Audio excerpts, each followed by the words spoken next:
Okay. I think we're ready to get started here.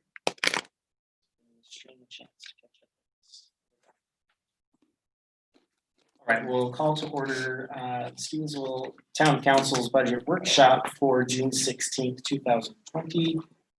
All council members, with the exception of Mr. Vick, are present this evening, along with Public Works Administration and Parks and Recreation personnel.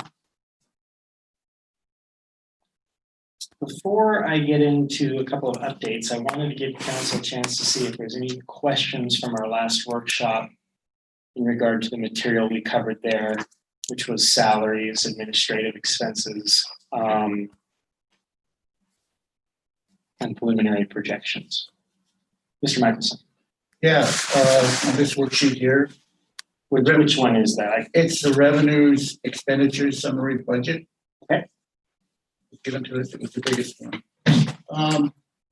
On page 3 of 34.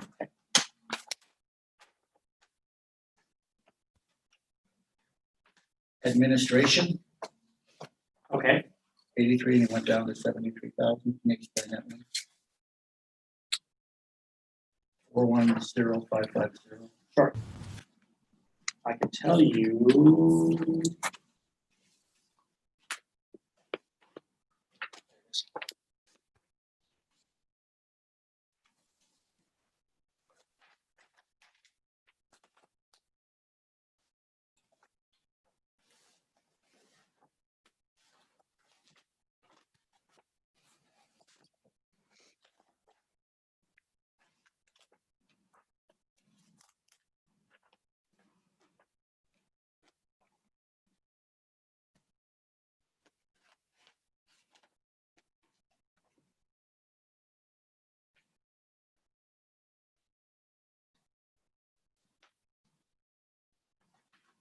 That was a case where, as you can see, the actuals of that report showed 69,528, or 529 on my report. It's rounding the other way, and that's since come up slightly.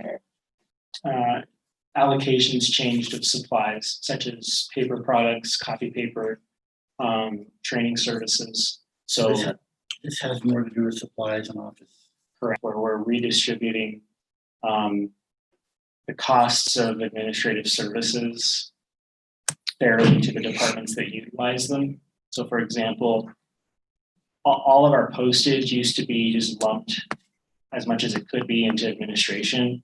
And over the last 3 years or so, we've tried to track when, for example, the fire department marks an envelope with postage, we track that and allocate it appropriately to the fire department budget, so we know the true costs of what that looks like.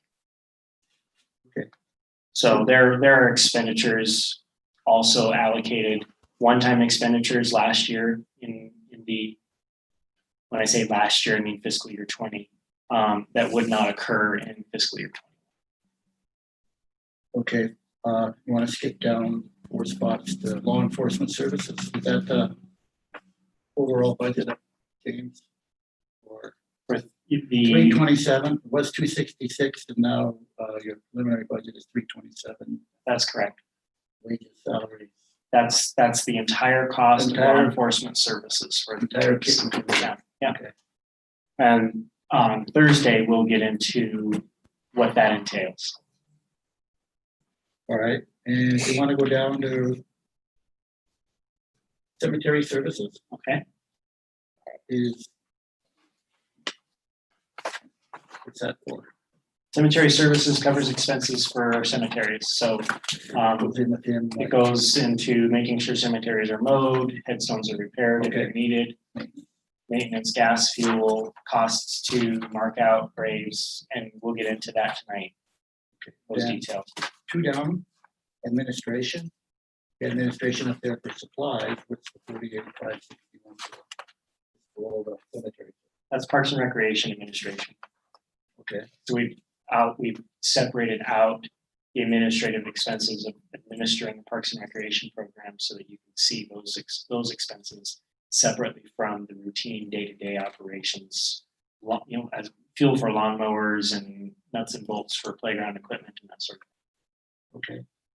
If you turn the page on page 5 of 34, private gifts, and I mean, there's nothing in this year's budget, but It says, and so the rest of that line should say private gifts and donations. Okay. So we received, in this case, $150, and that I believe, if my memory serves me correctly, that was a $150 donation that came to us from a private citizen to help the fire department with the expenses of COVID-19. So they sent us a thank you card and said, "Buy yourself some gloves."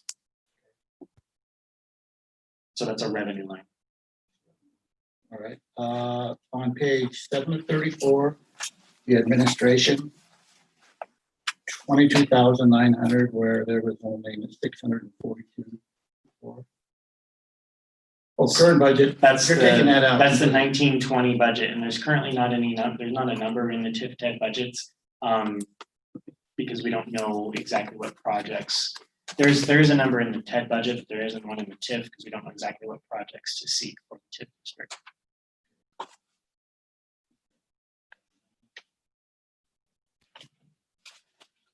So in that case, we budgeted 22,900 for a public works project.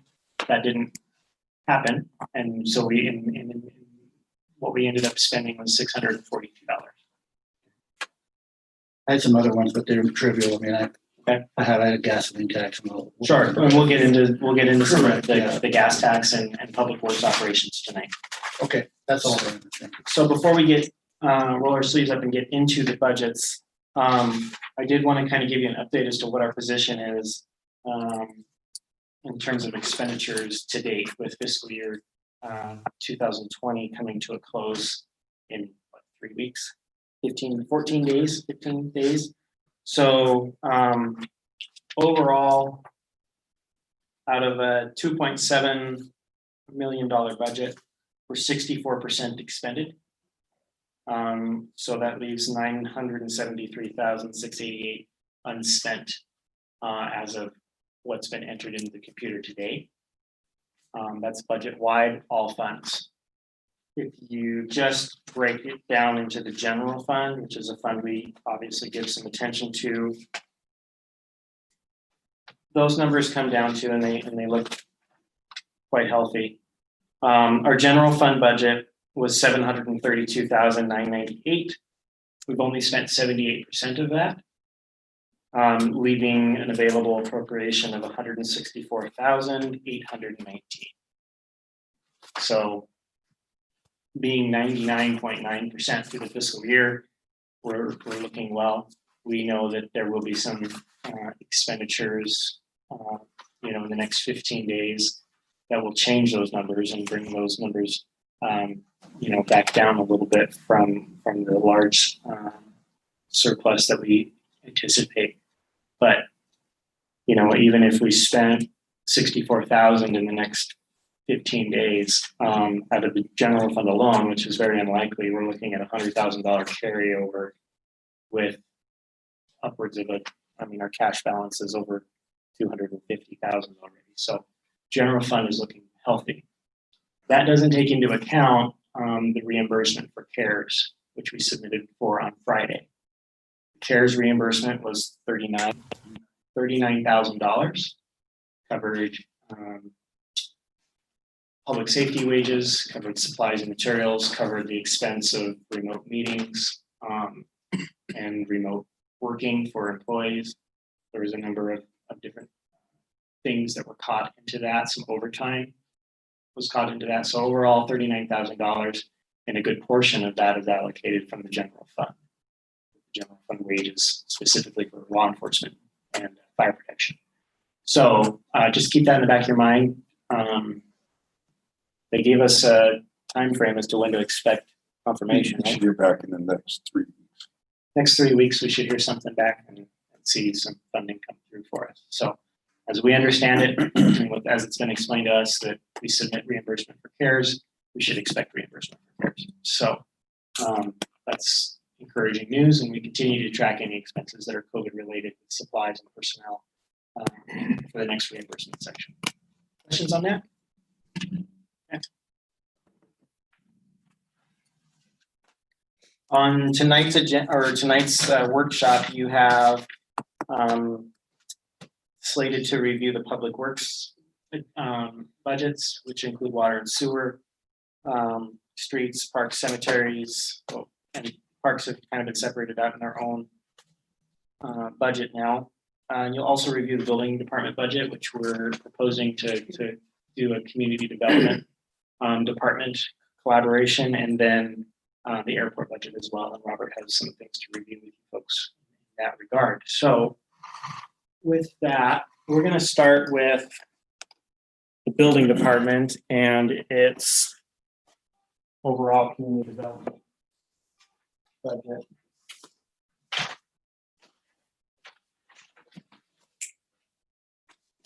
You left your drink. Mhm.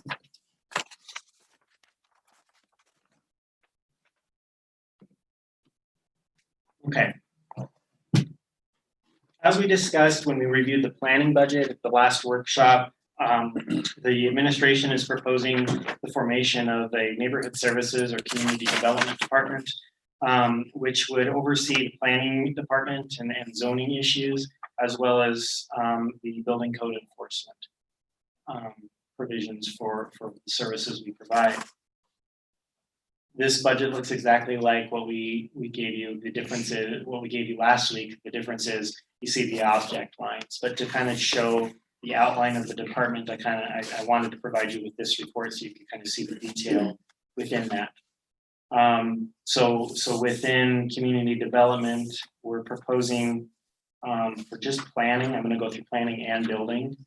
Planning, we're looking at $23,400 in wages, and that's half of a community development director, which would also oversee the building fund or building department, excuse me. And so you can see that part of those wages would be contained in that $50,000 for salaries and wages in building inspection.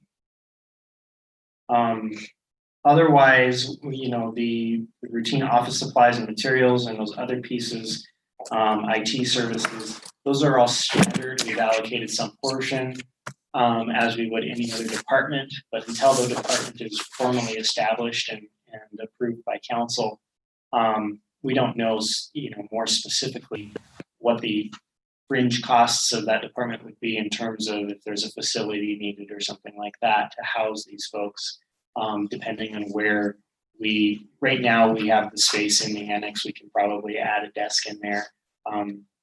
But over time, we need to evaluate whose offices are where so that they're accessible by the public.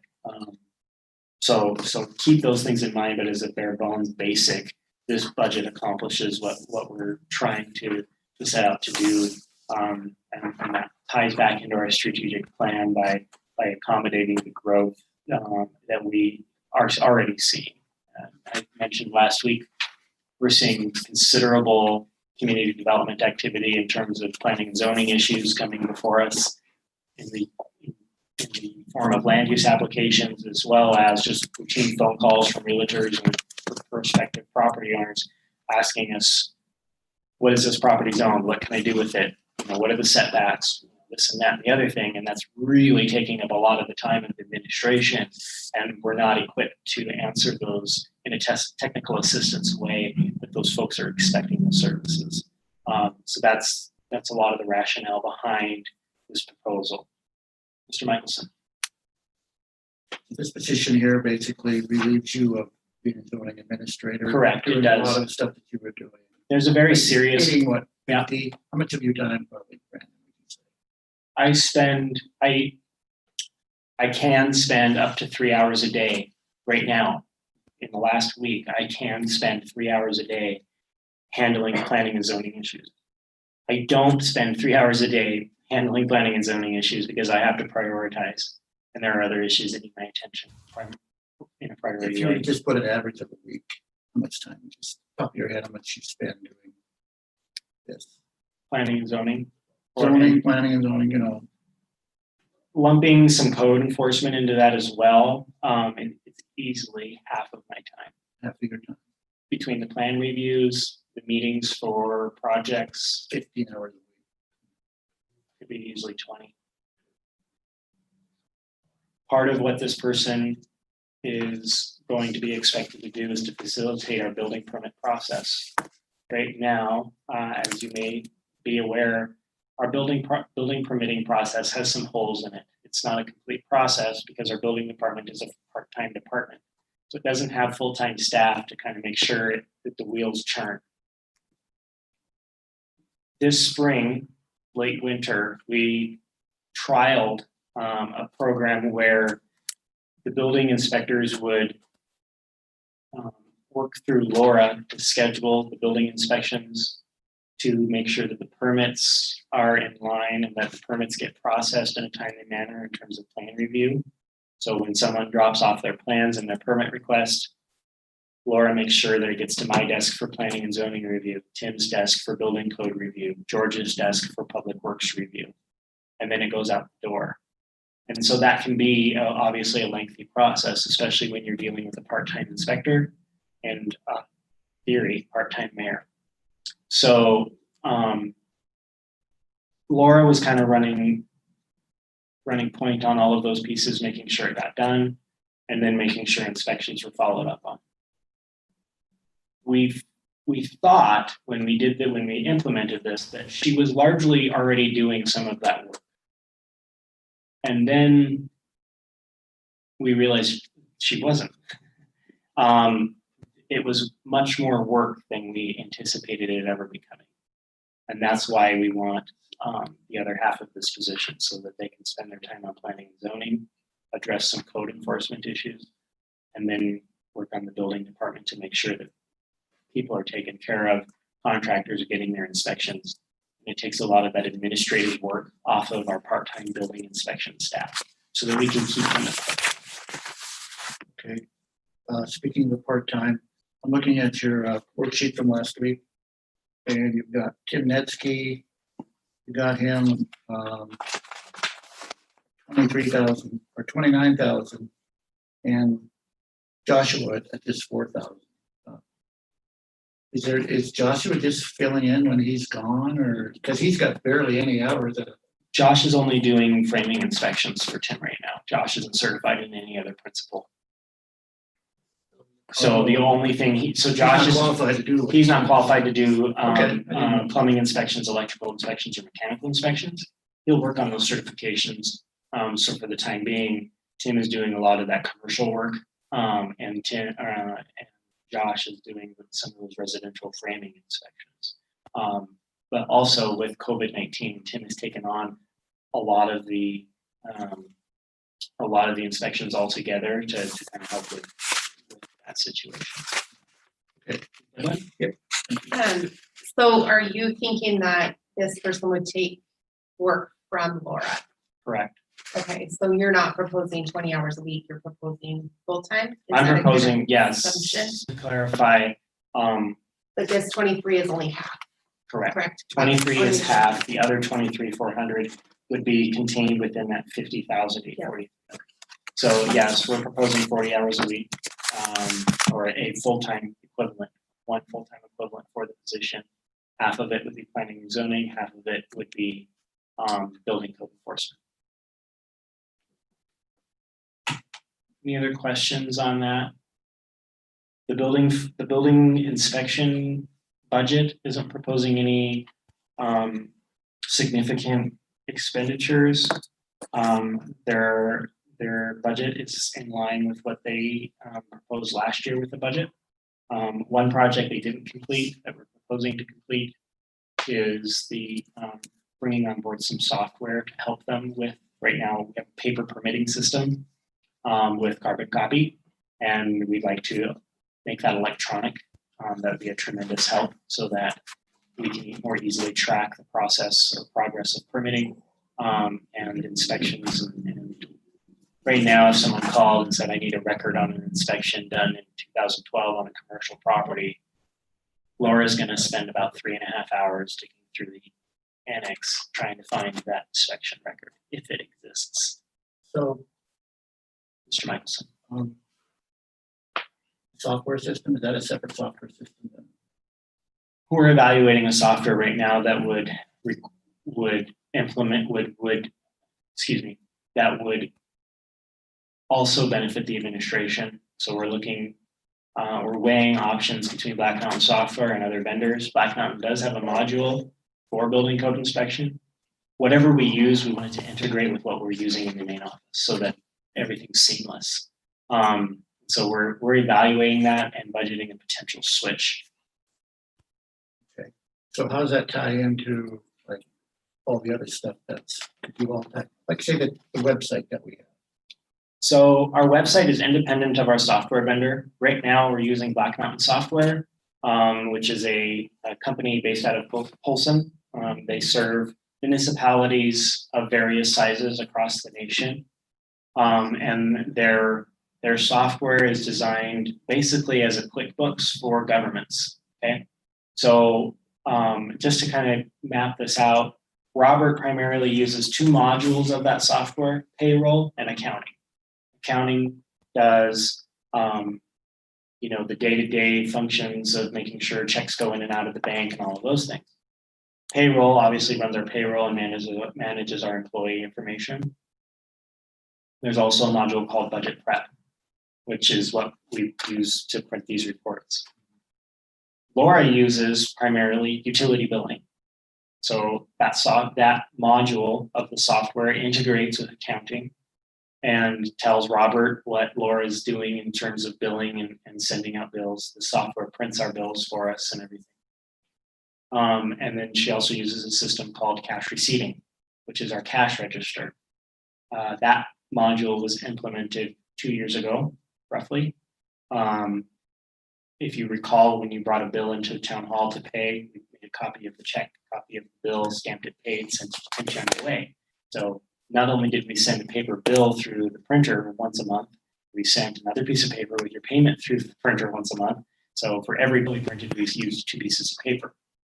So we stopped that practice and used cash register. And so that helps us manage our deposits. It also integrates with accounting so that Robert knows how much money we're bringing in through the cash drawer system. He reconciles all that on the back end. It integrates with utility billing so that when Laura looks up an account in utility billing, she knows whether they've paid in real time. None of those systems integrate with our website today. If you paid your credit card, if you pay with a credit card online, that's through a third-party vendor. But we don't have anything that integrates with our website or with our meetings management system. So Black Mountain kind of stands on its own. It's a very useful software, although we found challenges with it and continue to kind of weigh those. We did, in full disclosure, we did start looking at another company to provide this service. A couple of other municipalities. Primarily, the way we were turned on to this was Bozeman was using it. And the way we found it was that Bozeman was doing permitting online for their building funds. So, or their building department was issuing permits. They'd receive an application through the internet, and then you could track the progress of your permit through this website. You could also pay your utility bill and see your usage through this website. And this website was all integrated with their accounting system. So we've talked to a couple of other municipalities in the region who use it. We're still weighing on whether or not this other software vendor would be the right choice for Stevensville. Looking at it purely financially, it is very advantageous to move. Right now, we spend upwards of close to $30,000 in software for the town of Stevensville on an annual basis. Of course, the water and sewer funds pay for some of that. General fund pays for some of that. Each department kind of kicks in $30,000.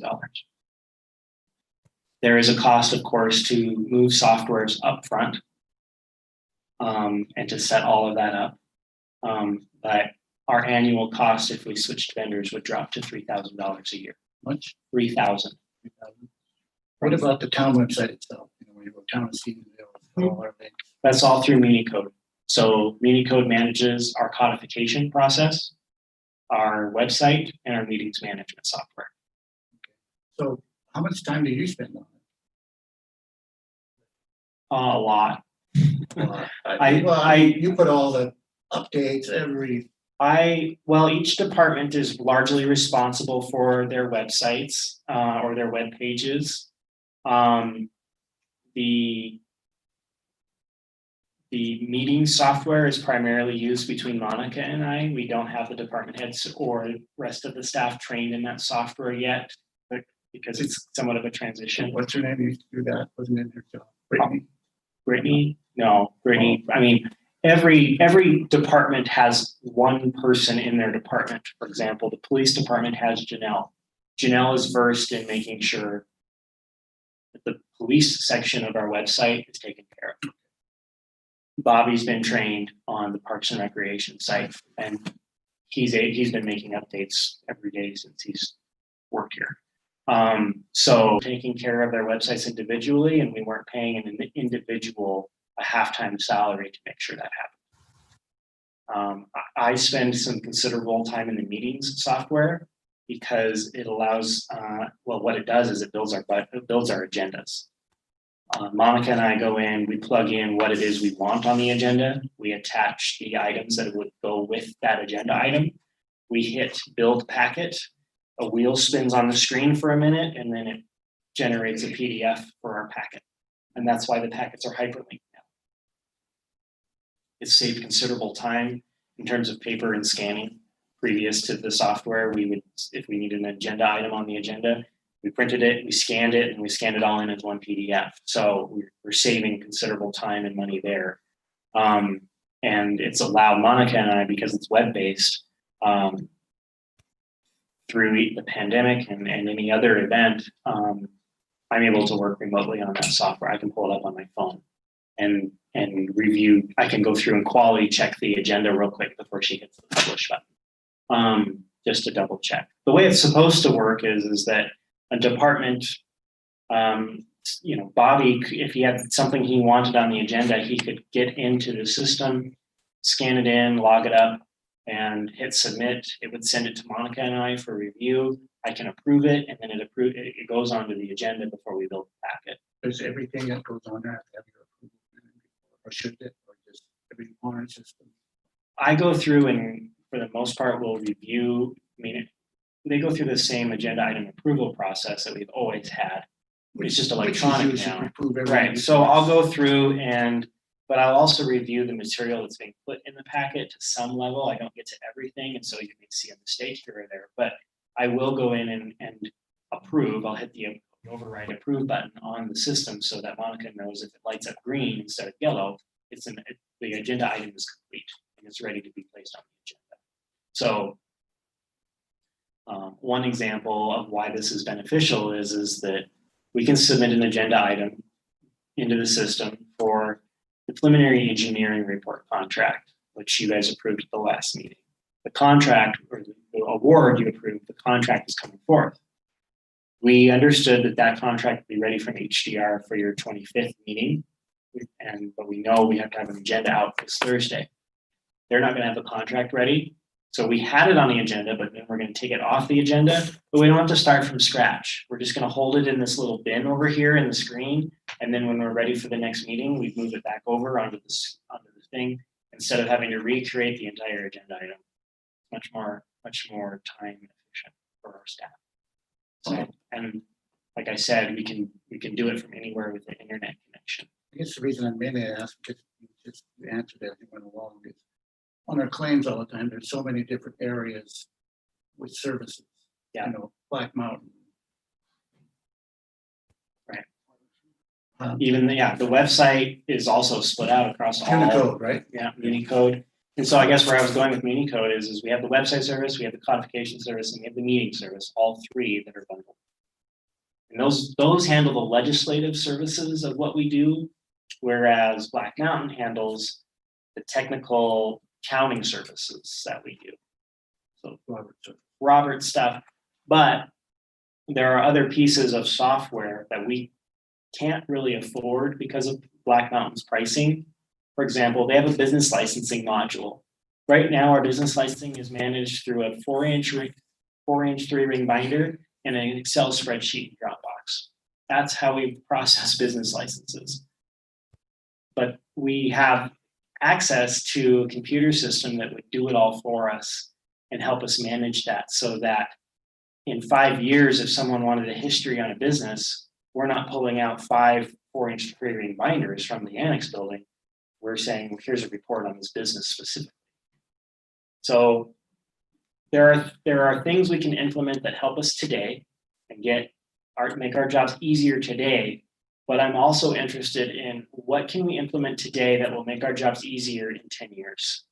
Because right now, when somebody asks for a record, it's a nightmare to find it. Because it's just, every time we hired a new clerk, we rolled the cabinet over to the annex and locked the door. Literally, that's what happened. Until after Stacy Bartlett left, we said, no, we're going to make the new clerk conform to the old filing system that the previous clerk had, so that it's consistent for at least this period of time. So you want to go back to 2011, we're pretty good. We know where stuff's at. Past that, yeesh. And I guess that leads us, and this was part of the administrative services discussion, but I think when we really delve into revenues, we talk about fees for records and retention and all those things. I think you're going to hear the town clerk talk about what really goes into records requests and what that really costs us. I mean, right now we're charging 25 cents a page, and if we have to do an archive search, it's a $25 charge. But I mean, some of these archive searches are taking 4 or 5 hours to complete. I mean, she has a discovery request right now on the Tridency case that needs to be done by the end of the month. It's 9 pages of things that go back a decade. So, I mean, she's going to spend considerable time trying to pull that together, and that will be interesting. We may have to get another extension to see if we can push that deadline out. So, I mean, that's an extreme case, but when she's doing that, she's not doing other work for the town of Stevensville. And this meeting, or this month, is not short of meetings for the clerk either, right? She has a set of minutes to complete for every meeting. So my question, and you kind of just nailed it, when everybody's spending a lot of time searching and doing things, it takes away from them doing other jobs, you included. So when we look at right now, 20 hours ish that you're spending in this area, Laura's spending a bunch of her time. What is not getting done that should be getting done while you're spending time on this?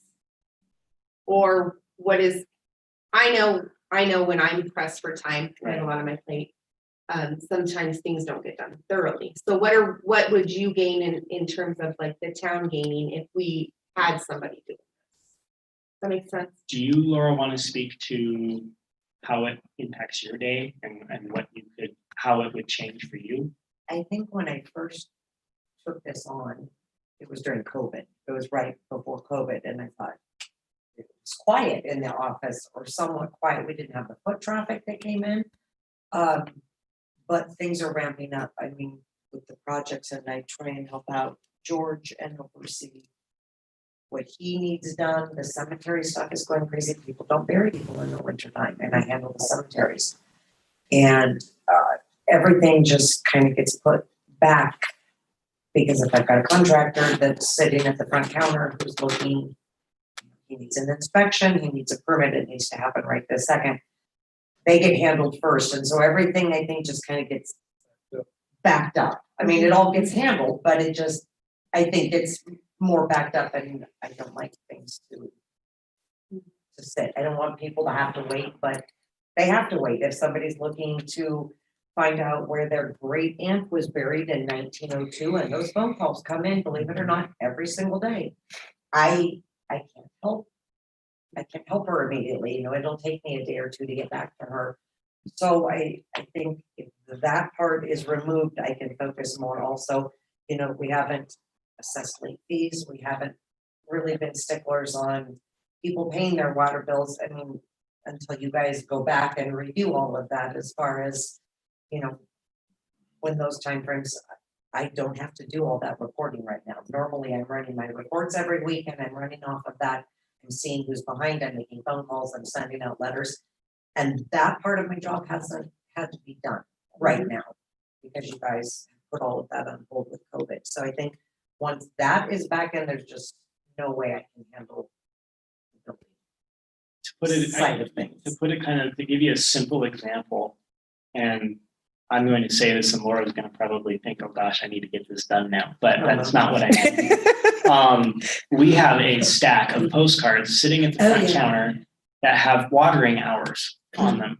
And we want to send them to every customer out, so everyone knows what the watering hours are this summer. We really need to get them out, but it requires us to print a mailing label out of the system for every customer, slap it on, send it out the door, right? Those kinds of very simple tasks aren't getting done because it can sit, right? It's not sitting at the counter, It's not ringing the somebody bell, yelling at the asking counter. us, where's this production? Why hasn't this been produced for me? I'm going to, it's on So- the list. It's moving up in the sticky note. I mean, that's just one simple example. So for Laura, it's those simple tasks. For me, it's maybe a different end of the of the spectrum because my position's a bit more dynamic in terms of, for me, I guess it's expected to some degree that this is not a full-time position in Stevensville. We don't, we hear it time and time again, we don't need full-time management. We've had this conversation forever. And that's fine, except for then we can't flip back and say, well, why didn't this get done? Why haven't these building plans been reviewed for planning and zoning compliance? Why isn't this budget more complete? Why isn't this policy done? Why hasn't this resolution been written? Those are all things that, keeping in mind that we have a very, very green staff right now. And we will have a green staff for at least the next 5 years until they really have an understanding of the municipal workings in our administrative office. And I say green staff, I mean our administrative staff. George, he knows what he's doing, right? So, but Monica missed out on the Municipal Institute this year. She was able to go to MLCT, but she missed out on the Institute. So there was some clerk training she didn't get. She's relying on me then to help her with that clerk training. And it's become even more apparent since I've moved my office into the main administrative office, how much training and how many little things fall through the cracks when you try to give someone orientation, because they just don't have the institutional memory. I mean, Robert right now is combing through our books with Jennifer, trying to get this AFR done. And there are little quirks that have occurred over the last 4, 5, 6 years that he needs some institutional memory on, and that's me. Well, I'm working on something, trying to do a plan review, and then Robert needs me for an important, he can't move on until he gets an answer from me on something for the AFR, right? He's stuck with the AFR. Well, if we don't get the AFR done, then we're going to see fees from the state because the AFR isn't done. And then we're going to get an audit finding. I mean, it just builds and snowballs, and then it becomes this immense amount of pressure where I'm spending, 50 hours a week or more on a job that's supposed to only in theory take 20 to 30 hours a week. And so that's why, if that's the philosophy we're adopting as a organization and as a community, then you have to beef up staffing in other areas. And right now, we've done some work with Parks and Recreation, right? Now we're moving into community development and saying, we know the growth is coming. We want to drive the growth. We've all acknowledged that in our strategic plan. We don't want it to come and run us over. We have to manage it. This is how that happens. Because when this giant subdivision, I say giant loosely, when this large subdivision comes in and starts phasing out upon your guys' approval at some point, the building isn't going to slow down, and we're going to be cranking out building permits again. And I want to make sure that we're doing that efficiently and being fair to the builders. So I don't know how, I guess if I'm spending my time on technical assistance pieces, answering phone calls for realtors on zoning questions, or prospective buyers on zoning questions, or Mrs. Smith wants to build her fence on her property line, I get all those phone calls right now. And I'd rather be spending my time doing higher level work that will benefit us more long-term. I'd like to see us really dive into a strategic plan, or heck, the capital improvement plan. We all acknowledge that that needs some work and needs some serious updating. Robert slammed as the finance person, and with his HR and payroll duties, he can't do that work. So it falls back, and there's no one else in the organization with the expertise and a level of thinking. And it's not because everyone else in our organization is stupid, but it's just because they have their own specialties. So the capital improvement plan spreadsheet falls back onto my desk if Robert can't do it. I'd rather be spending time on outlining where we're going to be in 10 years than handling the phone calls about this fence or my neighbor's tree. Because code compliance is another piece of this, right? We all acknowledge that the motorhomes parked all over town, the long grass at so-and-so's house. Again, that's largely falling on myself and the police department to get done. We're both understaffed. I'm a one-man show. So in the mayor's office, I rely on Monica and Laura with some administrative assistance, but otherwise it's up to me. So that's my soapbox. I don't know if that's what you're looking for, Jamie. Yeah. I guess as much information as I can give you folks as to what justifies creating more positions. I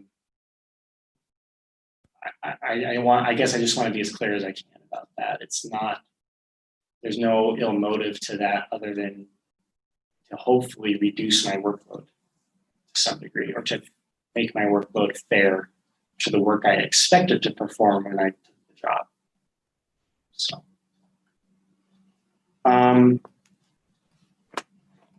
Any other questions on building or planning or community development? Any feedback as to whether this needs to be revised in the budget? Understanding, of course, we wanted, this $28,900 figure in planning. Right now, if you looked at the revenue comparison, the revenue is short. And we're going to address that before our revenue discussion on June 23rd. So a week from now, by then we're going to address planning and zoning fees and the income there. So just be mindful of that piece of it. But as a concept, I'd like to hear your input so that if there's a modification needed, we don't do that at the end of the budget. We don't have to delay any action. I'm all for this. I think it's been a long time. I think it's needed. Yeah, I don't have a problem with that at all, Brian, and as long as you make me not the first year, but as you say, with growth, all the money that we get from this goes back into fiscal wages. And right, and I guess the exciting thing is we have an opportunity with growth happening now that I would rather have this decision made early on, like in this budget, so that we know what to project, what we know what we need to charge to make it happen. Does that make sense? So when a developer brings a subdivision application forward, we know how much we need to get out of that subdivision in terms of fees to make this work correctly so the entire community benefits. That's our ultimate goal. So, okay. Well, we can set the yellow pages aside then. Huh? That's right. Real quick, I meant to mention this and I got off into your guys' questions and where we were with expenditures so far. We goofed up our budget calendar. And I'm sad to report we're not going to make our July 1st goal. We're going to push adoption to your July 9th council meeting because through our workshops, changes are made and the preliminary budget document is then pulled together from these workshops. And we didn't allow enough time to get a public notice in the paper. We should have had a notice in the paper tomorrow, which would have run tomorrow, the next day, and then you would have had your meeting on the 25th for adoption. And that's not gonna cut it. Because we need to have the preliminary budget document published and available for public consumption And that's impossible because we're still workshopping it, right? Oversight on my part when I built the calendar, I told you from the get-go, it was ambitious and aggressive. And so just know, we'll use this time still wisely and efficiently. We want to have as much of the budget done, of course, before July 1st, because we want to have that notice in the paper so that we can put this on your July 9th agenda. So we're not scheduling another meeting, it's just going to be on that instead. So appreciate your understanding there.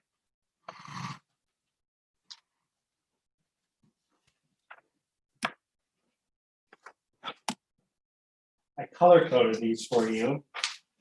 So if you kept them around, you'd know when we were talking, what paper you needed.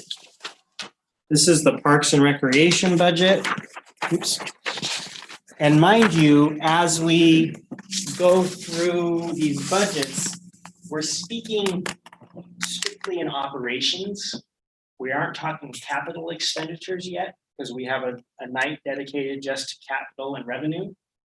So anything that costs us more than $5,000 and has a useful life of 5 years or more, we're not even discussing yet because those are in separate funds. These are just operational budgets right now. So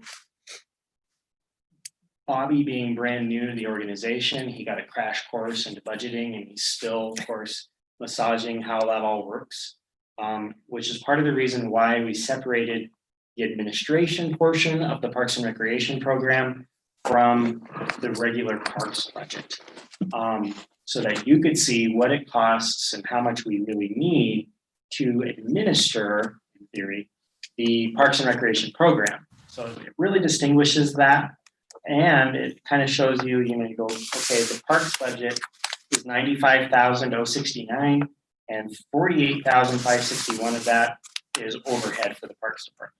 Okay, I think that helps you quantify if there really was an increase in the parks budget or not.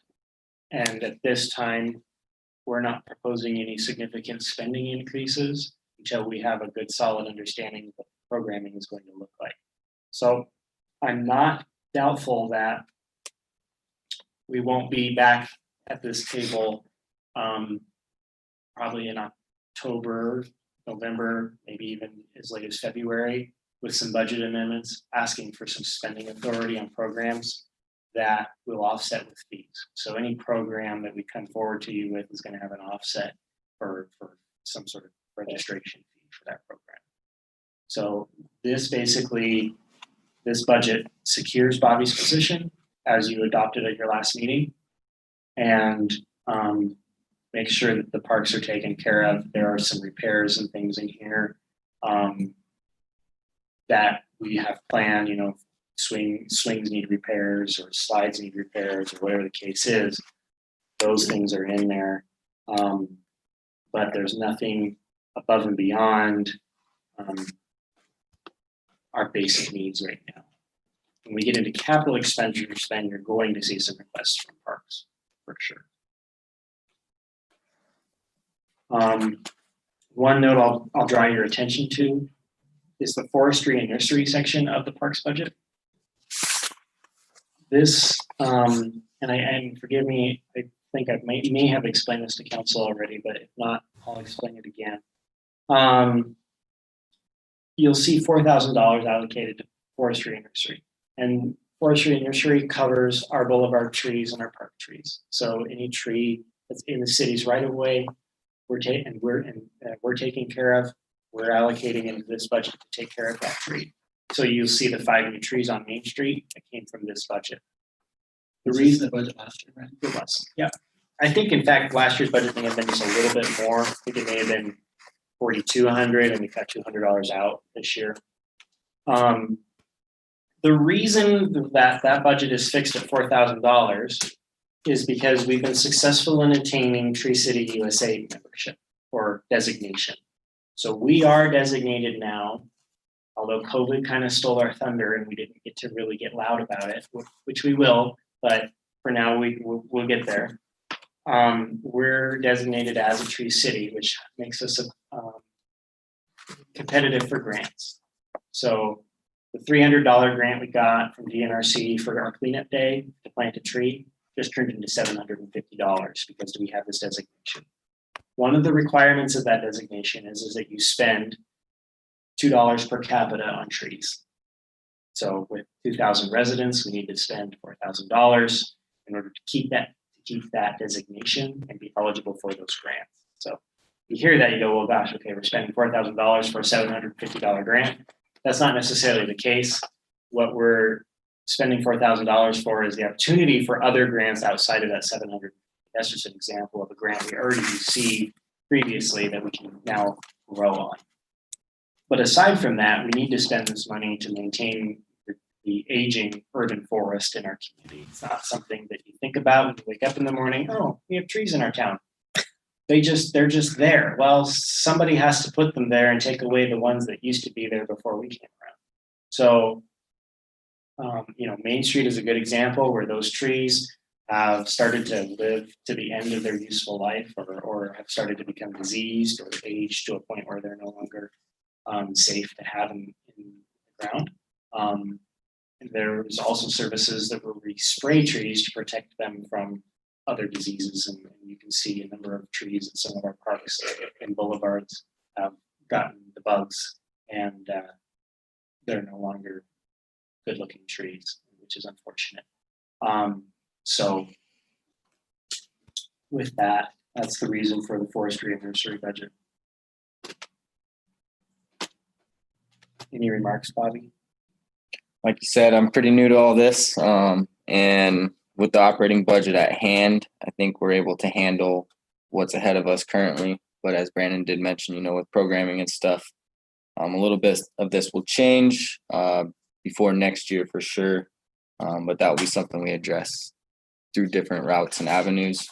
As for just the standard budget, looks pretty straightforward to me, and compared to the one I saw for the old ones, other than the administrative, it looks fairly close. The biggest push right now is our swimming pool. Yes. And so this budget, of course, secures those operations. So, that's why we say once the swimming pool season ends, then you'll see us shift our focus into other programs to be prepared for summer 2021. So, of course, we have some winter prospects as far as programming goes as well. But I imagine, like I said, under capital expenditures, you're going to see quite a bit of activity from the parks budget in terms of what we want to do there. So, but there's also some things that we're some improvements we're looking at that should be they're kind of cheap, easy, quick kind of things. You're going to see some fence replacements, park signs, some things that we will probably build either into this budget or into the capital improvements budget, depending on what the final costs of those come out. But a very simple park sign to show what name the park is, can cost us around $200 for a very nice sign, and so we'd like to see that our signs are upgraded and people know where our parks are. One example of that is Bobby as he navigates the community and people congratulate him on his position, they say, I bet you don't know where there's a certain park. And he says, I bet you I do, because we showed him in his orientation, but there's a lot of folks who are actually aware of a little pocket park we have up on 6th Street, between 6th and 5th. It's kind of tucked behind in the neighborhood, back behind some houses. We never have actually had a name for that park. So we had to call it something, and so this over COVID we had to give it a name because of there's also Northwest Energy and their LED conversions. They needed something to call the light that lights that park. So we named it Dickerson Park because it's part of the Dickerson edition of the community. So that's kind of its formal name. But at some point we'd like to sign that park so people are aware it exists and what it is. Perfect. I know we're concerned about that name on a sign, but that's a risky run in public service and having any arrangement of letters on a sign in the community with hoodlums. So I just want to These two new positions that we just, one's approved, one's hasn't been quite approved yet. The planning one and the community development one, $77,487 Correct, that we're adding that to. correct, and offsetting with fees. So no increase in taxes. Is that clear? Down the road, you just said earlier about the fees, raising fees. Correct, we are. aren't, yeah, but Not right I now, guess I but want to be down the clear, road. when we add these positions to the budget, we're not seeking additional mills from the taxpayers. We're offsetting these positions with fees from the people who use their services. So Mrs. Smith, who has no need for Parks and Recreation programming because she doesn't care to, she uses the Senior Citizen Center instead. She's not paying for Parks and Recreation programming. It's the families who send their kids to those programs that are paying for it. With the exception of the swimming pool, because we've always subsidized that with taxes. And that's a service we provide, not necessarily a revenue. You took that second question out of that, about the mill increase. Yeah, we're not. That's a heck of a chunk. It is, you know, and we're sensitive to that, and that was our philosophy entering the last budget as well, is we are going to only increase fees on for the people who use services, not the general taxpayer who uses all the services. There's multiple philosophies you could take. I suppose a council could adopt the philosophy that, well, instead of burdening some who use services, we're going to spread the cost across everyone in town, and everyone's going to pay a little bit of the services rather than one person or a group of people paying more of the services.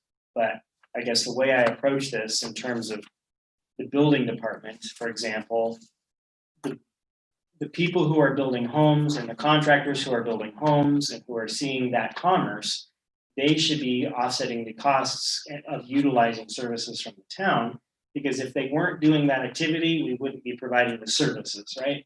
So if building goes away, the associated costs go away, because if they're not building, there's no need to inspect buildings, right?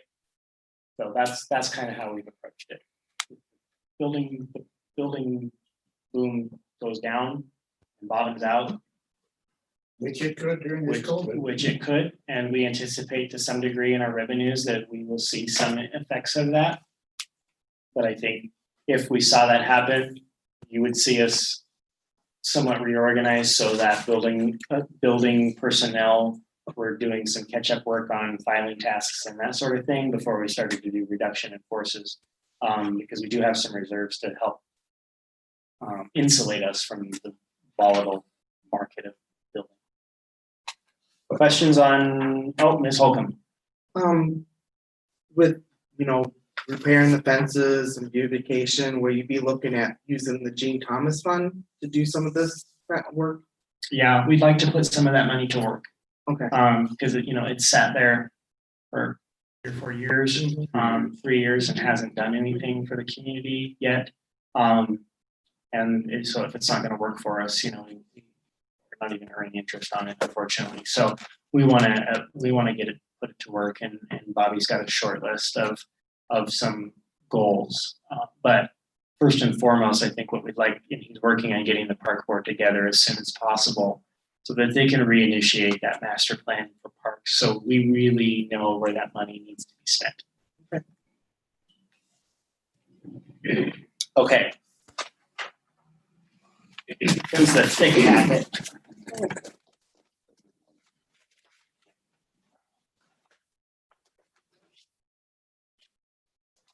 This one's double-sided, just be aware of that.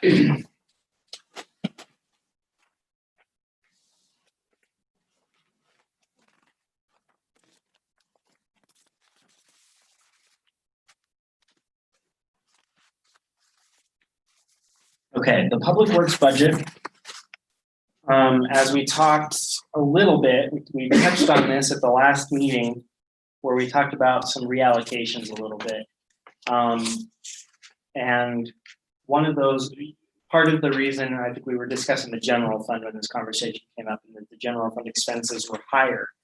And part of that is because we're allocating all gas, diesel, fuel, motor vehicle repair expenses for the entire public works department. we're coding those all into the general fund right now, or starting July 1st. We want to code all those into the general fund and then have the water and sewer funds pay us back for those expenditures. So that the coding is simplified and we know exactly what that fleet costs us in one way instead of looking 3 different places for a single vehicle's expenses. So just know that that's when you look at, for example, you look at Public Works Administration and you look at lines 231 and 232. 232 is not up that much. I think it's 230 and 231. You'll see that those numbers are pretty significant numbers. And that's because we're putting those expenditures in one place so that they're easier to track. Rather than having, honestly, right now, if somebody turns a receipt in for fuel, Robert growls a little bit first. Growls a lot more, and then ends up having to decipher where that fuel was best, or where that fuel was used. So was it used for sewer? Was it used for water? Was it used for parks? Was it used for cemeteries? Was it used for streets? I don't know, right? So that's part of the rationale behind lumping all of that into one place. So you'll see those expenses go up, but we've pretty well narrowed down an informal algorithm that tells us, okay, splitting it, using the rule of thirds to some degree, water and sewer should need to kick into the general fund their portion of those expenses. So completely legitimate, helps us narrow down those costs. Otherwise, Public Works' budget in terms of regular operational costs doesn't significantly change. They're maintaining a lot of what they had in terms of operations last year. The lighting districts are, of course, included in here. Before we jump into water, I'll just back up to cemeteries. Riverside Cemetery is nearly at capacity. Maplewood Cemetery we're considering at capacity with maybe a handful of exceptions on a case-by-case basis, but it's pretty much filled in. And Riverside is getting there as well. So very few options for folks to choose. So there is some funding in there to develop additional spaces for burials in the newer section of the cemetery as you move east. In fact, as we go through records, a space or two have already been sold in there and been marked out yet. So we need to have some of that done. So you'll see some expenses there. That was something we planned on doing last year. Just didn't come together given the late jump start we had on the budget being adopted. So we're carrying that kind of forward to complete that project. And in fact, time has been an advantage to us just because we've made some discoveries in this whole venture of that some portions of the cemetery do have markings as far as where the pins are and that sort of thing. And so we're just continuing to, and it has been platted, which we didn't think it had been platted. So there's some work there. The other piece of cemeteries, we just had this long discussion about software. Cemeteries is another piece that we'd like to make digital. Right now, all of the records are paper. They're in large books, that's thick. The books don't match what the maps say. The receipt books don't match what the books say. I nicely want to say, I mean, it's something that you would never imagine. It is a negative, like a 0.2 font for a computer on a 1/4 of an inch square. The problem we run into is somebody calls and says, so-and-so died, I need to bury him. We look them up, they supposedly already own a lot. Sometimes the information that the 3 different places we would look for information, the information's not there, or it's not consistent, which is part of the rationale behind bringing these things in-house so that we have more oversight of, to how how the records were kept and that the records were safe, but I'm going to tell you right now, if something happened over at Town Hall and it destroyed those cemetery records, Laura would quit. she's not going out there with a steno pad to label who's laying where out in the cemetery. Cemeteries have just been. If you ever want to witness the most amazing customer service, call Laura on a Monday and ask her to look for your great great aunt because you're in town from out of state and you'd like to see them in the next 2 hours. But her name is Gladys Ellis Smith, maybe, before she divorced, and maybe might next to. Or their maiden name was printed on the book, but they have a married name that Yes. we're aware of. I mean, there's just so many things.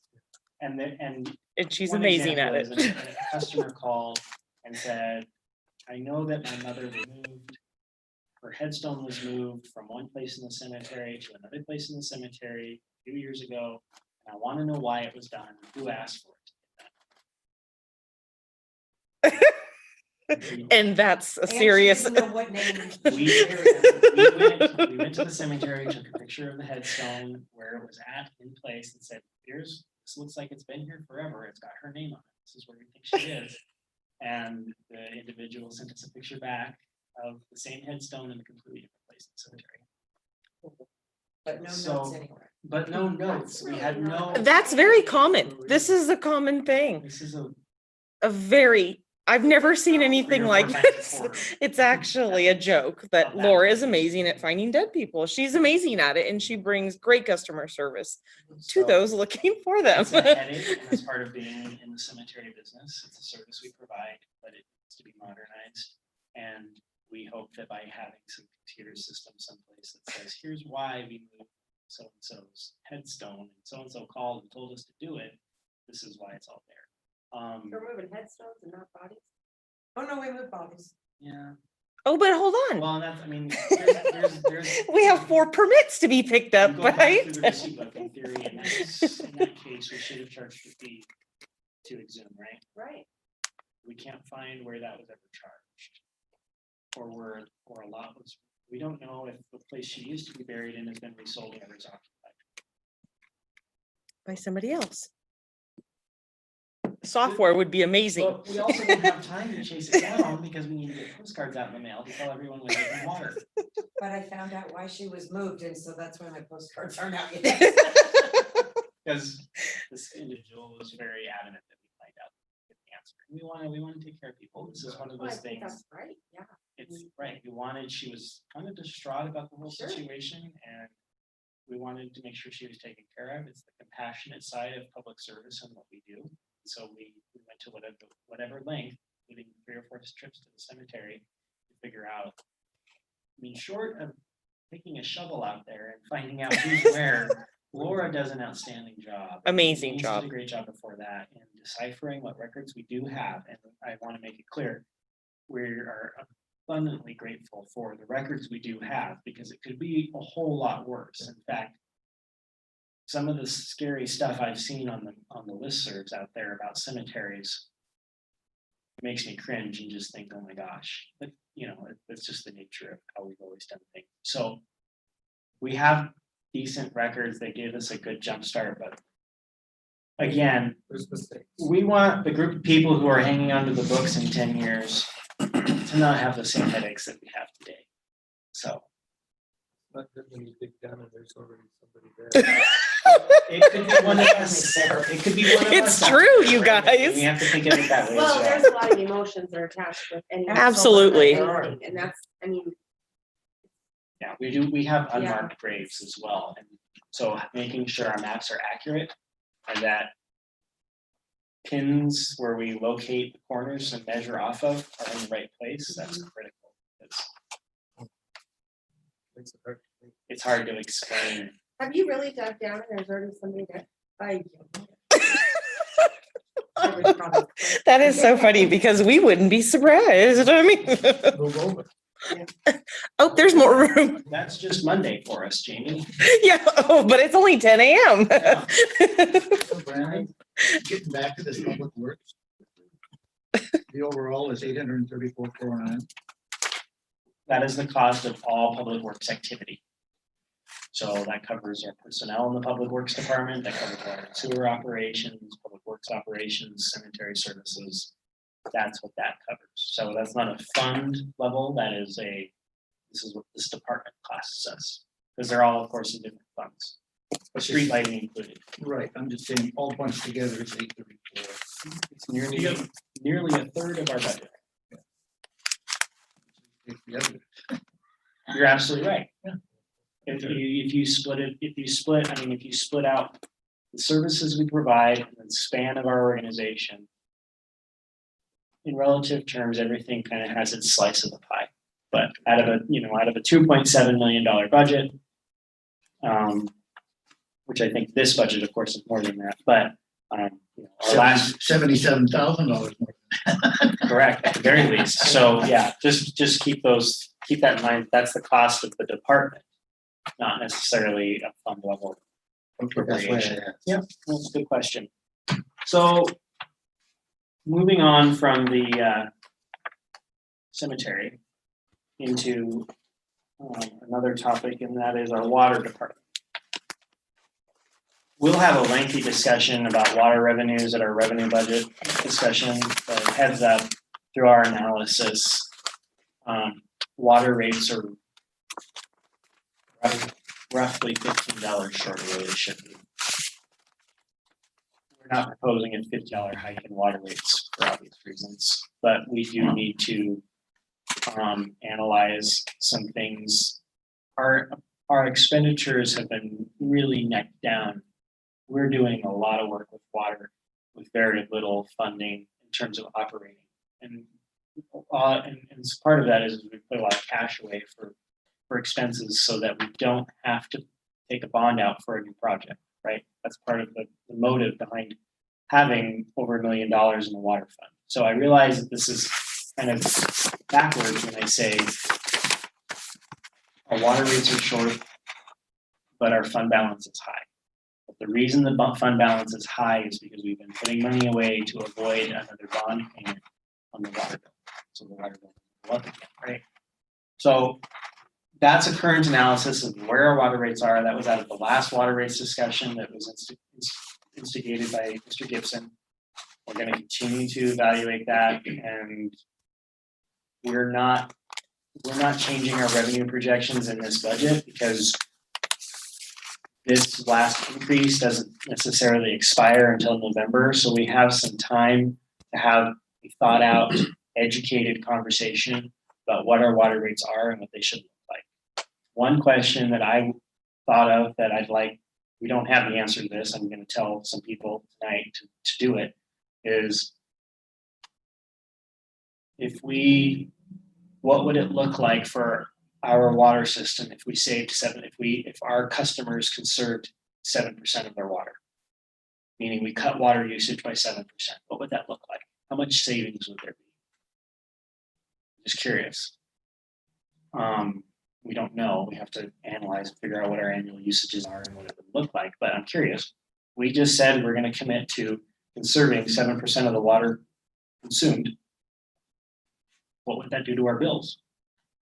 What would that do? I mean, obviously water bills would go down. The amount of money we're charging for water would go down, right? Because they're using less water.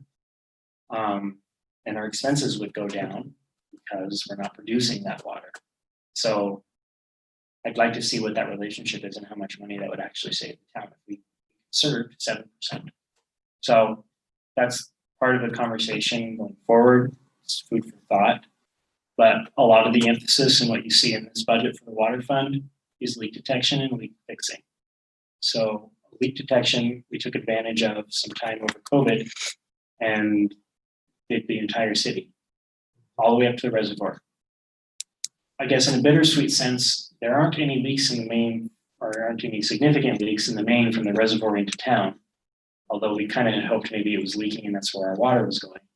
We did, of course, we are aware of the valve leak at the reservoir that's, of course, gushing out some significant water.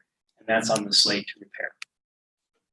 So that's on the slate to repair. A number of services are on the slate to repair, and we're going to buckle down on some customers on some services to make sure that the services that are leaking get replaced as well.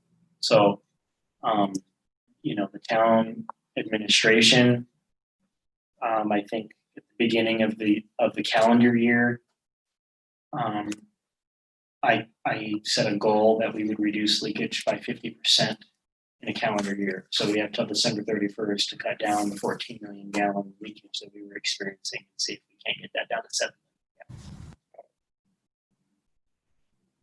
It might turn out like my budget calendar and be aggressive and optimistic, but we're gonna try. I mean, we have to set a goal someplace and see how close we get. So we're committed to fixing the leakage because we understand, and that's part of the reason why right now we're not having a water rates discussion, is because if we get the leakage under control, we may not be producing so much water, and thereby your water rates may not have to go up, right?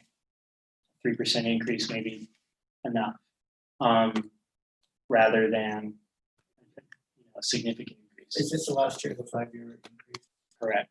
There's no further increases scheduled, which is why in November we're going to see some sort of an analysis come forward. I mean, the reality is, as much as we don't want to raise water rates, small increases over periods of time are more beneficial in the long run than having to gouge people 30 or 40%, because that's when the torches and pitchforks come out.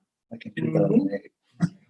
Correct. When we do significant increases, that's, even when we did the increase in November, the most feedback we got was they were confused because they thought water rates were going down because there was conversation about it. But we never really got any complaint. We got a handful. We always do. Out of 850 customers, somebody complains every month about something. But we didn't really get a significant kickback about their bill going up 3% because it was $1.50 was the increase. Yeah, for both water and sewer. And right now, if you really look at your bill, you're paying a ton of money for sewer, which is something we want to evaluate. I think the reason it's so high is because of the bonds. The sewer bond is really what's gouging our customers. So we want to analyze that a little bit more, but it's an ongoing conversation. It's one we're sensitive to. Most of us in this room drink the water here, and thereby have some consequence of how the water system performs. So that's the big emphasis, is leak fixing. We've even built in some funding for when 3rd Street is replaced. While we're digging that up and overhauling it, some services are going to be replaced in that, so that those old services that decide to fail don't cause us to dig up a brand new street. That just does not sound fun. So, and it'll prevent leaks going down the road. That's an area where we're concerned. Because I had 2 phone calls in the last month from Mel Cook, Pat Roger, and they were concerned about big leaks under their avenue. And they had heard about maybe a possible repaving. We built that into the. And they said it wouldn't make any sense, of course. If you pave over it, you don't fix the leaks under it. No, in some cases you make the leaks worse. Well, I mean, while you got it dug up, why not fix the leaks? Correct. But we did that. Okay. And there's only a handful of services. There's I think 9 water services and 8 or 9 sewer services on that stretch that need to be replaced. And so it'll be cost effective and will help offset the cost of redoing the street altogether. So we're excited about that. You should see that construction in July or August. Probably August. Of course, there also is funding in the water fund for water rates. That's an ongoing venture. A lot of that work has been built into the preliminary engineering report in terms of hydraulic analysis, so that we're not paying the water rights attorney to contract that out. But we expect one of our water rights adjudications to come to a close very, very soon, within the next quarter, I would expect, where that case will be closed out, and that was primarily related to the Burnt Fork Basin. Everyone's rights in that basin had to be re-adjudicated. We're closing that out, but it, of course, came to some expense. And then we're going through the permitting process to expand the place of use of our entire system. I mean, a good example is the, what's the addition of Central Avenue, George? Well, the lower part of The Central lower part of Avenue Central. past Charlo. That subdivision was in what, 96? Place of use was never changed. So technically, if DNRC wanted to, put their foot down, none of those residents should be using any of the city's water. Creekside's another case. So we're expanding the place of use through our application process. That's very lengthy and very expensive, but it has to be done. It beats a $30,000 fine per day per source of diversion. It's 3 sources. So $90,000 a day in fines from DNRC, which they've been very gracious not to charge us over the last 5 years. So, they understand it's a municipal piece. It's one of those things that we've been working with them on. In fact, last spring we had a conference with DNRC in Missoula, and they understand we're trying to work on it and that we don't have adequate water use records to really make solid application. Fortunately, case law is being made by other municipalities that we can use to leverage and make our water rights case to them to say we need to do this. So just know that's coming down the pipe. Figuratively. I know, those are issues, what would I be working on if I weren't working on planning and zoning issues? I'd have more time to commit to making sure that those things are sought through. Because, we're on our 3rd water rights attorney. The first 2 died. So that's how long water rights have haunted the town of Stevensville. For what that's worth. But you're not alone, man. No, yeah. It's all tied into the water compact too. It's all the way down to. So we're hoping that this water rights attorney powers through with us and it's not something we did. Sorry. Terrible over there. All right, sewer is status quo. Aside from the service replacements on 3rd Street, we're not seeing any major sewer projects. Although that is something once we kind of wrap up on our water stuff, you're going to see us turn our attention to sewer. It's a never-ending cycle. We just keep. Once you fix this, and this goes bad, and fix that, and that goes bad, and we move around. But, of course, from a capital perspective and a water and sewer perspective, we're not at the place yet where we're going to see any construction or anything significant. So, questions on water, sewer, public works? Real quick, this ties into some of course, definitely you don't see gas tax expenditures in here or BARSA expenditures. And that's because we're narrowing down exactly what money we're going to get from gas tax and BARSA in the new fiscal year. But also we don't know exactly how much of the current projects we're going into, how much we'll carry forward. So we're narrowing down some costs with HDR on the projects that we have slated for this summer. But in the interim, as much as we can do between now and the end of the fiscal year, we're going to. But in terms of gas tax, we've gone ahead and we've ordered and just received the electronic speed limit signs that tell you to slow down if you're going too fast. Those were originally ordered for the school districts or for the school zones, with the idea that those would be moved in the summertime to parks. Those will be going up soon near Father Valley Park to address the speeding on College Street. College Street is also going to see striping from, call it basically from 6th to Middleburn Fork Road. We'll stripe in a bike lane, we'll stripe in parking lanes, and we'll put a double yellow line down the middle of the road to kind of help calm traffic down. So those are some 2 things that we're gonna nip right in the butt. Because we have appropriation and spending authority in gas tax, we're going to go ahead and do that. Rooms were ordered for the street sweeper; those arrived not that long ago. So some of our gas tax allocations or gas tax expenditures we've gone ahead and made good on and done. And then there are some that have crept up on us that we had maybe not planned on doing so quickly. Maybe planned on doing later in the summer. But we're gonna do those now because the opportunity exists and we're not quite ready to roll yet on Third Street. So I think that covers, because we had a pre-conversation about streets, didn't we? Yeah, Fifth and College. Fifth and College, that's right. We've allocated 40 hours of time to the police department to do a complete traffic analysis of College Street between Fifth and Middleburg Fork. So they're going to look at speeds, and then they're going to look at 3 intersections of Fifth, and Sixth, and you can study what kind of vehicles are traveling through there, what kind of speeds we're seeing through there, and what traffic flows, who's going where, in what direction. Do you know when that's gonna happen? I don't know specifically when it's scheduled to happen, but Okay. we've given them 40 hours to get it done. Okay. And so I think they'll probably do it over a span of a couple of weeks so that there's some diversity in what they're observing. Sure.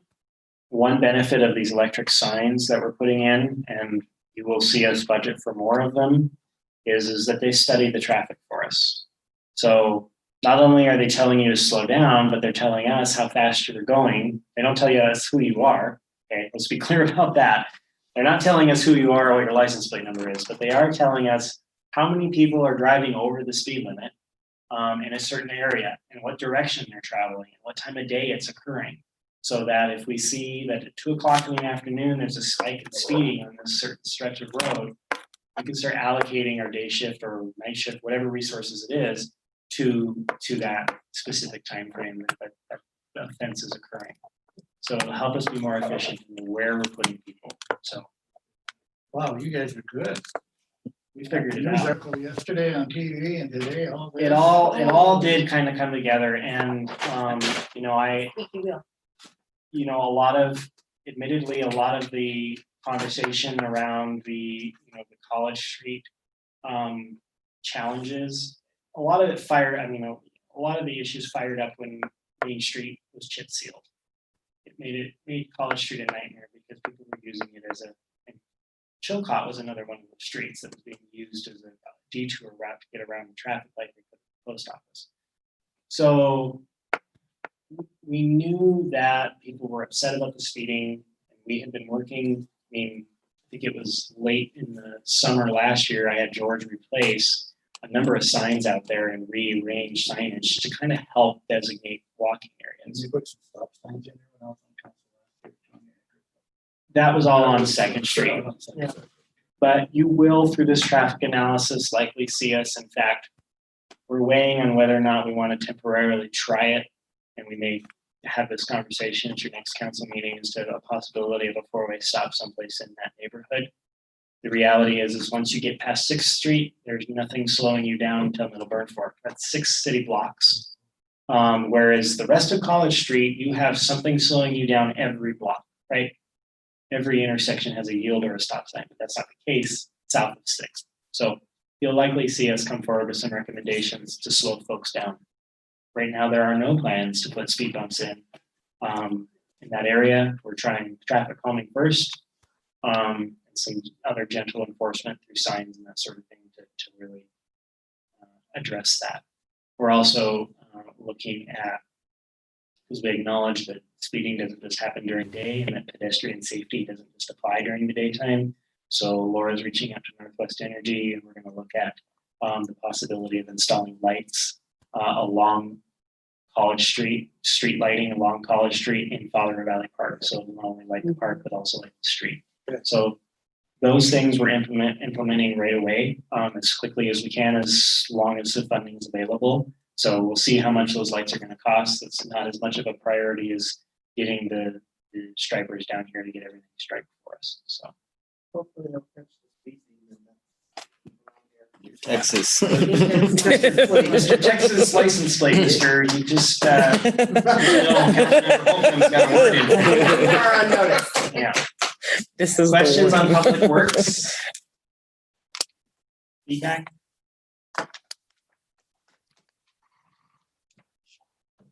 All right, last one.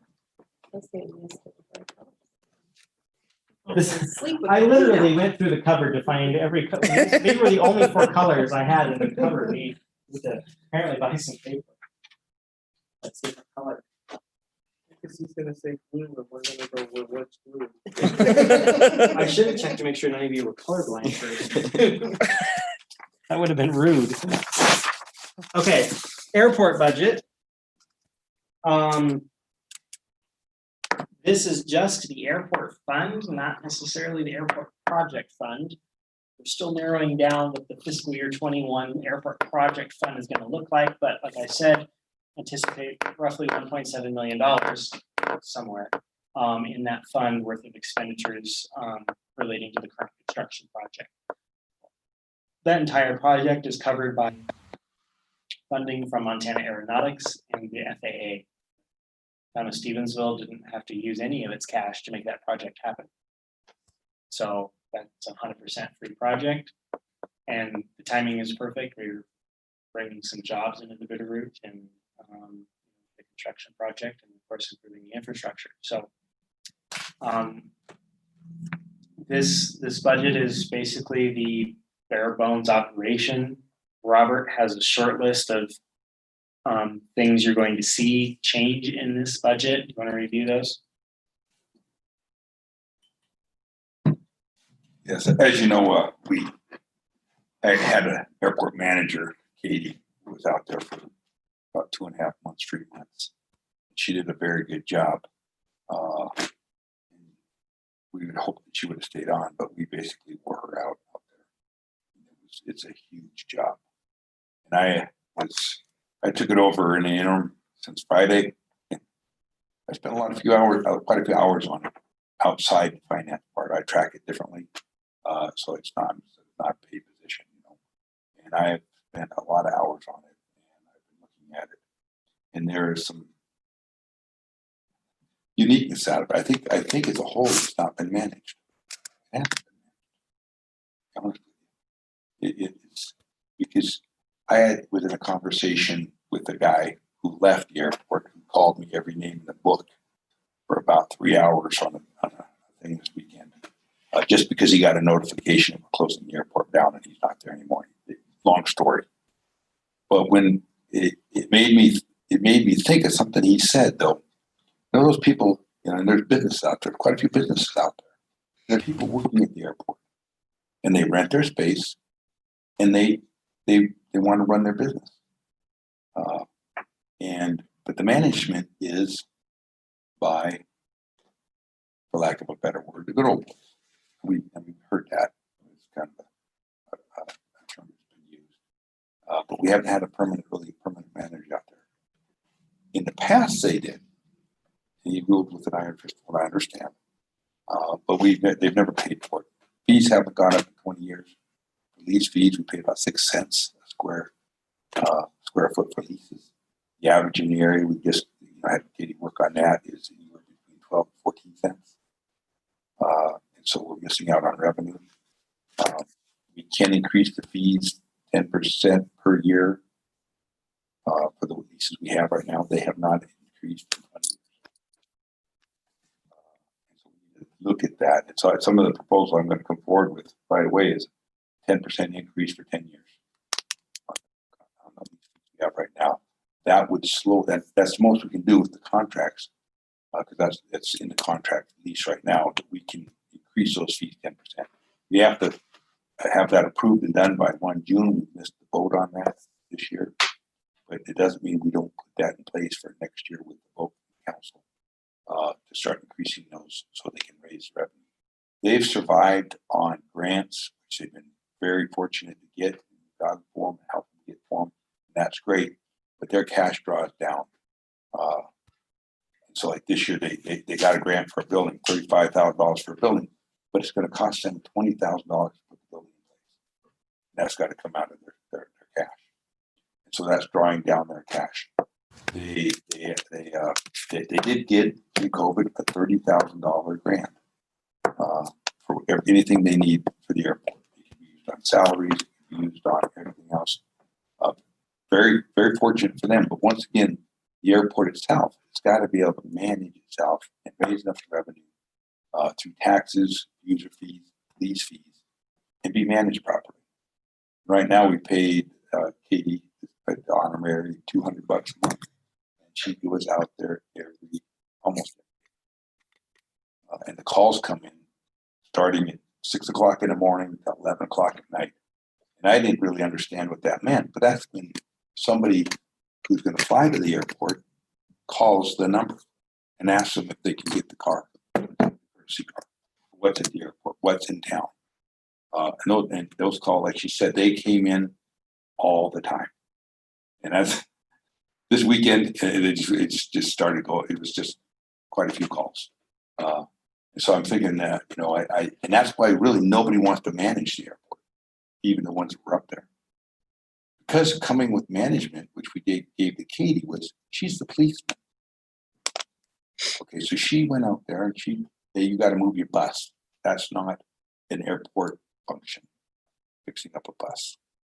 Having your extra trailers up there is not an airport function. It's not a storage unit. So she started, having people move, give them the warning, and move them along. As of the 12th, they were supposed to have that stuff removed. Well, obviously, when you police that, you make enemies, because they're used to doing what they want to do up there, and it's you got a new sheriff in town. But talking with a few of them, nobody wants to be the sheriff because they live next to each other. They're working next to each other. But if you talk to some of the business owners out there, they're all in favor of, no, run this like an airport, get something in there, because they're making money running the business out of it. And I think the town's got to do the right thing by putting a manager in there, who will manage it and get compensated for it. We had our biggest asset is the airport. One of our biggest assets is the airport.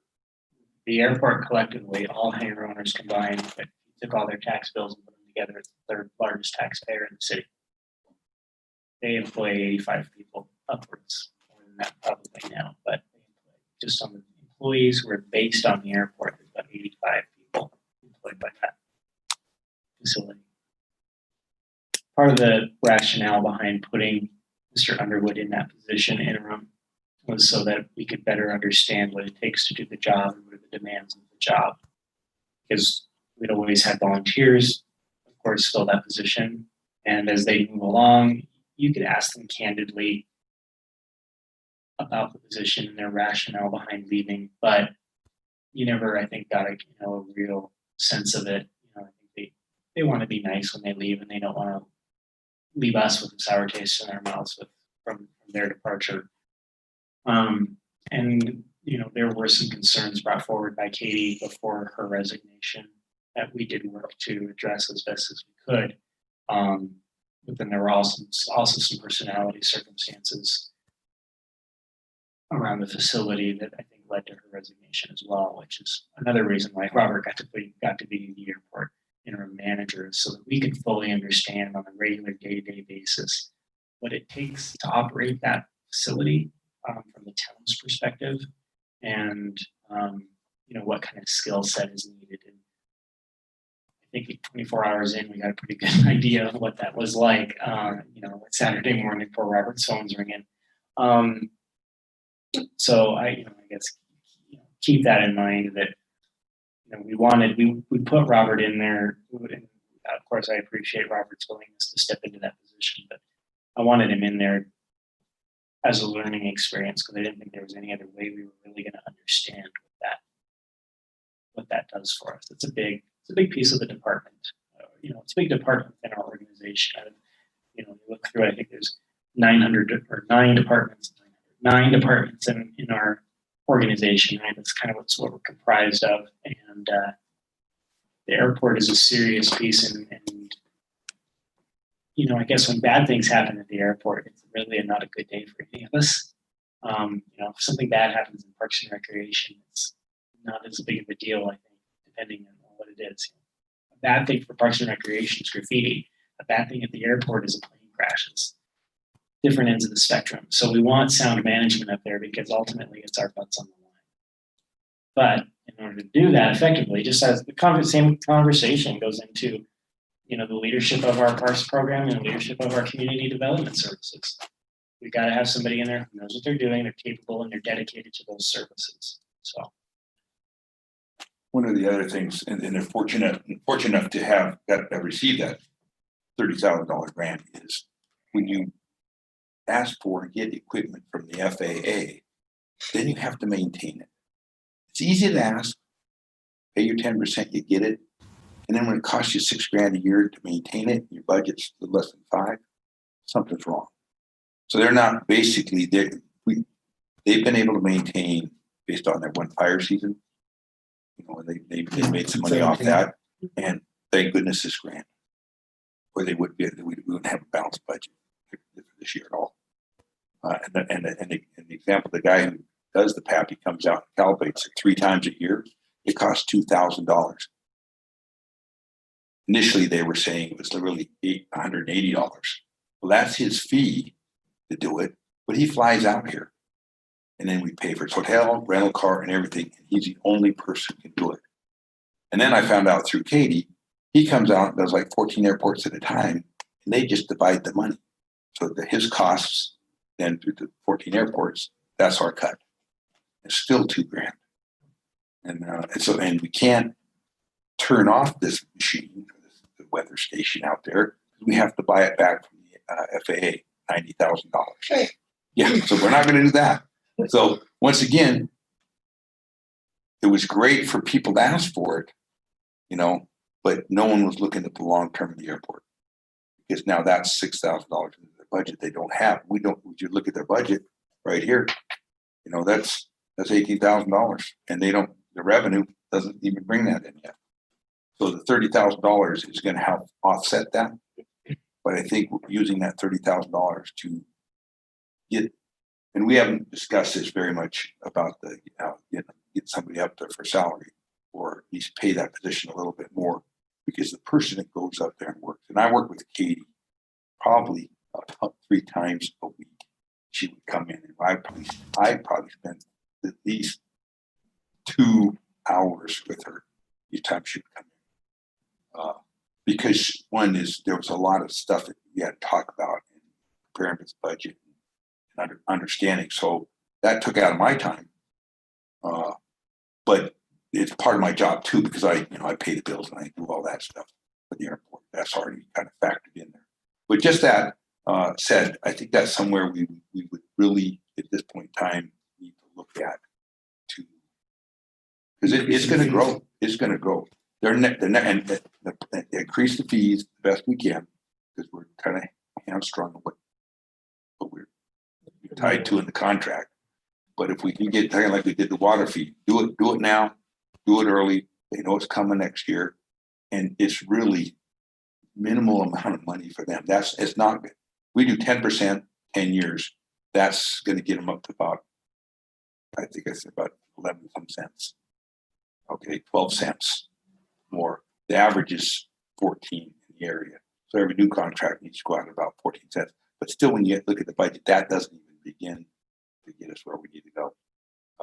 So coming in, putting in more leases, more hangars, growth up there, that's where it's going to come at. And by putting a management in there in place, just kind of gets rid of that inner fighting you get between hangar and hangar guys out there. And unfortunately, that worked out. So with this budget, I mean, we're looking at it, and so that that's kind of where I think we're at. I think we need to massage it a little bit more here. At least the operational part is there. We got that covered. We got the revenue right now because of 30,000. We can spend that over 3 years, and it is designed for salaries or anything else. Instead of just go out and buy a brand new mower, which then and you walk out there and you see what they mow over, you'll cringe. You wouldn't even put your mow over, but it happens because it still needs to be mowed, but there's rocks. I saw rocks we cut up last time they mowed it. We just bought the blades. Does Craig do the mowing? He does a lot of mowing. Different people do it. So It's volunteer run. Yeah. It's similar to our fire department, it's run by volunteers. There's of course an expense to doing so. There's a savings to doing so, but there's also an expense to doing so. And the airport has gotten to a point now where we kind of need to evaluate how it's being run. You hear a lot of, you hear Robert just now discuss. he used the word they have this cash, and the reality is, and this is an old mindset that we're trying to flush out of the organization and out of the airport, is the they in this whole conversation is us. We're responsible for that airport and its operations. It's not, the hangar owners aren't responsible for its operation and for its well-being. They pay a fee and a lease to utilize that facility and to make sure it's maintained. That ultimately falls back on us. And so I think that there is to some degree some misplaced ownership in this entire endeavor. I've explored the option with the board, the airport board. It's no secret that some board members have come after the town to say that we're misallocating their funding or we're stealing from them, that the airport hangar owners are getting the shaft from the town. And so I proposed that, well, maybe they need to adopt a model where they lease the entire airport from us and that they form an organization to run the entire operation, and then the town gets out of the airport business with the exception of owning the land that the airport sits on. How would that sound? And they don't want to do that. So the airport hangar owners understand what it takes to run, because otherwise because they're obviously not willing to do it themselves, right? So they know they want somebody else doing it because of what it's going to take to do. So with that, in the interest of the time we have available, Robert's mentioning some changes are going to come to the airport's budget based on what you see tonight. There will be changes. The beauty of that is that it's not going to affect any other operation we do. The airport fund is its own silo. So if we increase spending in that, we have to offset it with fees from that airport, and it's not going to affect the public works department or the building department. It's going to remain in the airport fund. Hey, Brandon, may I ask what the airport budget was last year? Sure thing. I could tell you even what they spent.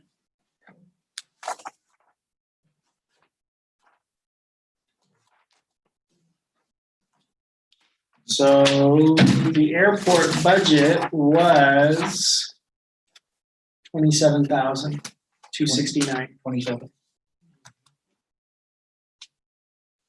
Okay, thank you. So their proposed budget, of course, $10,000 less than that, but as Robert indicated, there will be some increases in their spending from what the $18,000. $30,000 bond too. Right, and they have some funding. I mean, the nice thing is that $30,000 may be used as seed money, and we're polling the airport board to figure out what it is exactly that they want to prioritize, give them that input. But it gives us some opportunity for some seed money that if we go down the road of more consistent management and don't rely on volunteers, as an example, it will take us some time to get revenue from the airport to a place that will sustain that venture. So this money can help us get to a level where we can sustain it down the road. With that, questions? Last minute thoughts? Okay. Our next workshop is on, well, let's just go through the calendar so everyone's aware, so I don't skip around. Tomorrow night, we have a public hearing in this room at 6:30 p.m. For the whole. At what time did you say? 6:30. That was the only, we tried to get everything at 7 for this facility's convenience, but that was the one that hit the paper before we could change the schedule. So So. you should be here by 5. So you can have a parking spot. Oh, Lord. Yeah, I would recommend, I mean, we're parking in City Hall and walking over. I would recommend something like that if you can.